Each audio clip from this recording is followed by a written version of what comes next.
मेरे पाकिस्तानियों, अभी खैबर पख्तूनख्वा के अंदर बहुत बड़ी मंडी लगने जा रही है। जितने भी पीटीआई के एमपीएज हैं उनको ऑफर्स दी जा रही है कि आप हमारे साथ आ जाएं। अगर नहीं आएंगे तो फिर हम जो नेक्स्ट इलेक्शन होगा डेफिनेटली फिर हम अपने जो हमारे उम्मीदवार हैं हम उनको जिताएंगे। वो कहते हैं कि 100% ही हमने जो है ना खैबर पख्तूनख्वा के अंदर जो खान साहब की हुकूमत है उसको ख़त्म करना है। अब गंडापुर साहब की ये कमज़ोरी है क्योंकि इतने बड़ी ताकत के साथ खैबर पख्तूनख्वा के अंदर हुकूमत बनाई गई, मगर गंडापुर साहब भागते रहे कि शायद खान साहब को किसी तरीके से भी इस्टेब्लिशमेंट के हाथों से रिलीज करवाया जाए, जिसमें वो बुरी तरह नाकाम हुए। और उसके बाद आहिस्ता आहिस्ता आप देख सकते हैं कि वो खुद ही इस्टेब्लिशमेंट की जोली में चले गए। उधर डीजीआई एसपीआर का भी बयान है कि जनाब रियासत के साथ मिलकर काम करती है, जैसे कि ये जो जैली हुकूमत है वो कहते हैं हम इनके साथ मिलकर काम कर रहे हैं। और उसमें आप ये नहीं कह सकते कि हमने कोई जनाब लोगों को घरों से उठाया है या कोई हमने जबरदस्ती हुकूमत बनाई है। हम वो कह रहा है कि किसी किस्म की सियासी मुदाखलत नहीं करते, यानी झूठ के ऊपर झूठ बोला जा रहा है। उधर बजट का भी आप देख लें, जो उन्होंने कब्रिस्तान बनाया, उसके बाद जो अदलिया ने जो नाइंसाफी दी, जो मखसूस नशिस्तें थी, आप देख लें खैबर पख्तूनख्वा के अंदर ये 13 सीटें जो पीडीएम वाले जीते थे और इनको 23 दे दी गई। अभी जो 30 सीटें और दे रहे हैं कि चलें जी अपना इधर जो है ना जो अपना पीडीएम का जोर जो है ना वो बढ़ाया जाए और खान साहब को बेसिकली उनकी पार्टी को कुचला जा रहा है। और उधर अब गंडापुर साहब जो हैं जनाब वो भी आराम से बैठे हैं, उनको कुछ समझ नहीं आ रही कि जनाब मैं करूं तो क्या करूं, क्योंकि अभी से जो एस्टेब्लिशमेंट है उन्होंने फॉर्म 47 की हुकूमत बनाने की अभी से तैयारियां भी शुरू कर दी हैं और लोगों को उन्होंने शुरू कर दिया बुलाना कि आप आएँ हमारे साथ बैठें, हमारे साथ डील करें, क्योंकि अगर आप पीटीआई के साथ बैठेंगे तो फिर हम आपको जीतने नहीं देंगे। 100% वो कहते हैं कि हमने ये जो हुकूमत है ना इधर खान साहब की खैबर पख्तूनख्वा के अंदर चेंज करनी है, अगर नहीं करेंगे तो ये हमेशा के लिए हमारे लिए दर्द सर बनी रहेगी। तो इस पर अभी जो है ना एस्टेब्लिशमेंट और ये जो जैली हुकूमत है ये बहुत बड़ा काम कर रही है। आपको पता है मेरे पाकिस्तानियों, 17 सीटों वाला जो उसको प्राइम मिनिस्टर बना दिया गया, सीएम बना दिया गया, और अभी देख लें कि जो मखसूस नशिस्तें थी वो भी उनकी झोली में डाल दी गई। यानी खान साहब के मुकाबले में कोई भी गैर आईनी काम होता है तो वो अदालतों से भी भाग कर ले लेते हैं ताकि लोगों को दिखाया जाए जनाब ये तो सुप्रीम कोर्ट का फैसला था, ये हमारा नहीं है।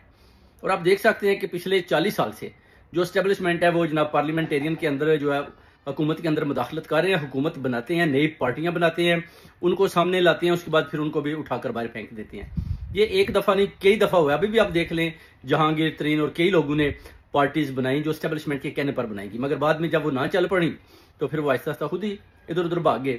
मगर खान साहब की जो जमात है पीटीआई वो बहुत बड़ी जमात है, तो उसको कुचलने के लिए ये सोच रहे हैं कि कोई ऐसा तरीका लगाया जाए कि अगर हम 2023 में तक भी हुकूमत करते हैं ना तो खान साहब की फिर जो अपना पीटीआई इसको आहिस्ता आहिस्ता हम कुचल डालेंगे और खान साहब को भी अंदर रखने में हम कामयाब रहेंगे। तो ये अभी मंडी लगने वाली है, उनको पैसा भी ऑफर कर रहे हैं कि पैसा ले लें, हमारे साथ बैठें, डील करें। अगर बैठेंगे नहीं, डील नहीं करेंगे तो फिर आपको घर जाना पड़ेगा। तो फिर वो पहले वाले मोल शुरू हो जाएगा, लोगों को घरों से जाकर उठाया जाएगा, उसके बाद उनसे जनाब वो बातें मनवाई जाएंगी। और आपको पता है कि जो पहले भी सिस्टम इन्होंने पंजाब के अंदर, बलोचिस्तान और सिंध में किया था वही अभी जो है ना खैबर पख्तूनख्वा के अंदर होने जा रहा है।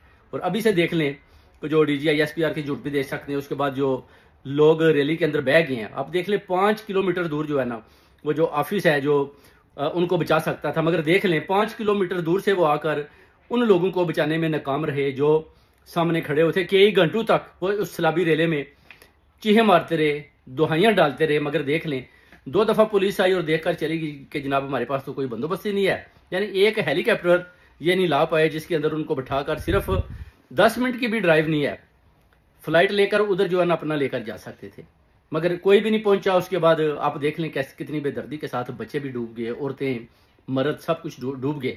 मगर ये देख लें ये जो हुकूमत है शहबाज शरीफ की, किसी किस्म की इनको वो कहते हैं ना दूर दूर तक ना तो कोई इस साने के ऊपर किसी किस्म की तकलीफ है, ना इन्होंने किसी किस्म का बयान दिया है। वो कहते हैं कोई बात नहीं जनाब, बहुत ज्यादा अवाम है, अगर डूब जाएगी तो नो प्रॉब्लम, हमारी हुकूमत चल रही है, हम चला रहे हैं। उनको किसने बोला था कि उधर जाकर खड़े हो जाए। इस तरह अलीमीन गंडापुर भी कहता है कि मैंने उधर जाकर तंबू नहीं देने थे। ये सिस्टम होता है, निज़ाम होता है, निज़ाम काम करता है, तो हम निज़ाम के साथ खड़े हैं, हमने वो क्रिएट कर दिया है। अब किसकी हेल्प होती है नहीं होती उसमें हम कुछ नहीं कर सकते। तो ये सारा सिस्टम और निज़ाम चल रहा है अभी खैबर पख्तूनख्वा के अंदर खान साहब की हुकूमत को गिराने में।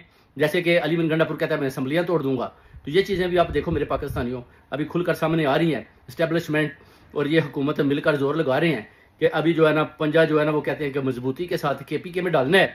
उसके बाद फिर खान साहब को कहते हैं कि हमेशा के लिए हमने